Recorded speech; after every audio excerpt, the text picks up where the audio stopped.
Hello everyone, and welcome back to Ushanka Show, stories about life in the Soviet Union. I'm your host, Sergei Sputnikov, and I was born in the USSR. While I'm working on my next video about long-haul trucking in the Soviet Union, I decided to do something a little bit different. I will read you a small chapter from my book, American Diaries 1995, where I went on a road trip in a real American semi-truck, and that was one of the most amazing experiences that I had that year. I visited Niagara Falls, that was fantastic. I visited Chicago, that was great.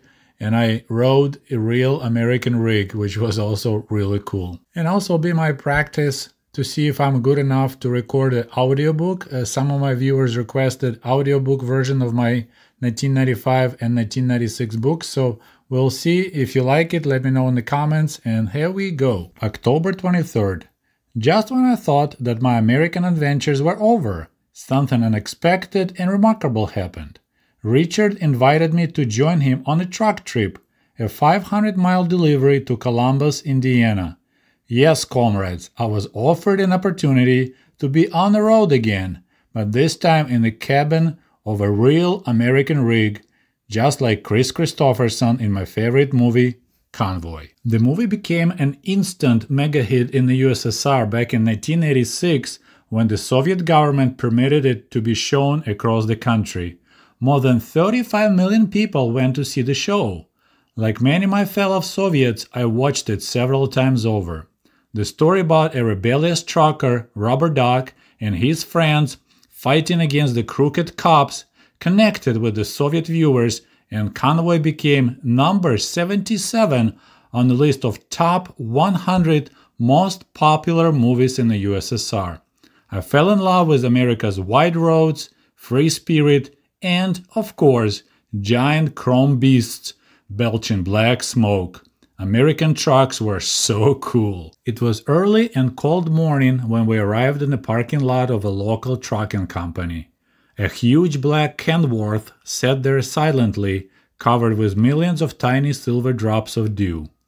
Richard climbed inside, and several seconds later, the powerful engine came to life and roared like a wild animal trapped behind a massive chrome cage. I watched as a thick gray smoke slowly rose in the air.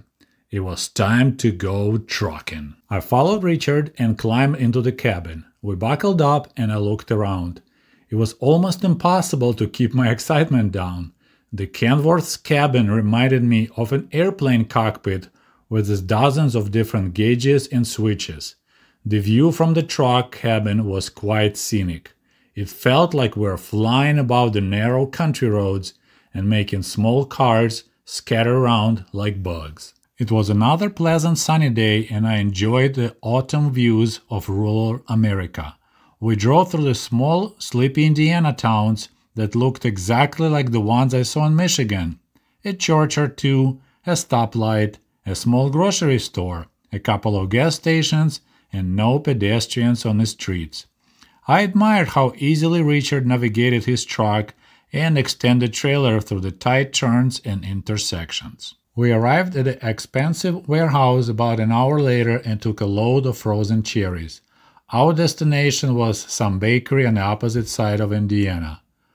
I says, "Pig pen! This here is the Rubber Duck, and I'm about to put the hammer down in the Kenworth, pulling logs, well, cherries. Convoy." To my surprise, the truck cabin turned out to be quite noisy. It was filled with the diesel engine's angry growl, especially when Richard had it in a low gear. Several hours later, the busy multi-lane highway took us right through the heart of Indianapolis. I wasn't impressed with its downtown. It was not even close to the grandeur of New York City or Chicago. Richard had a lot of great trucker stories. I found out that drivers in America were paid not by the hour but by the mile. 25 cents per mile didn't sound like a lot of money, but I quickly figured out in my head that Richard was going to make around $125 for today's frozen cherry delivery. Suddenly, my $50 per day at the farm didn't look all that impressive. We drove back empty, but I guess the driver's pay was the same. It wasn't hard for Richard to notice my obsession with the American big rigs, and suddenly he offered me the opportunity to drive his truck. I couldn't believe my ears. We pulled over at the next gas station. In the middle of the empty truck stop, Richard gave me a short lesson on how to operate the manual transmission, and I climbed behind the Convoy steering wheel. I took a deep breath, feeling a little bit shaky as I turned the key in the ignition. After several unsuccessful jerky attempts, I finally figured out how to work just right the clutch and the gas pedals, and the semi began rolling. I couldn't find words to describe my childish excitement. Comrades, I drove an American truck, just like the rubber duck, and I scared myself when I pulled on the air horn. Richard had a good laugh looking at my frightened face. Later that evening, we got stuck in an infuriating traffic jam and wasted close to an hour there. The reason for the holdup was a minor accident. A truck with a pig trailer somehow ended up in the ditch. The sun was slowly rolling towards the distant horizon, and the truck's shadow was getting longer and longer. One of the most amazing days of my life was almost over. As it got dark, I climbed over to a bunk bed behind the seats and took a sweet cat nap. Life was good. We arrived back in Marcellus, and Richard parked his truck by a small apple processing facility.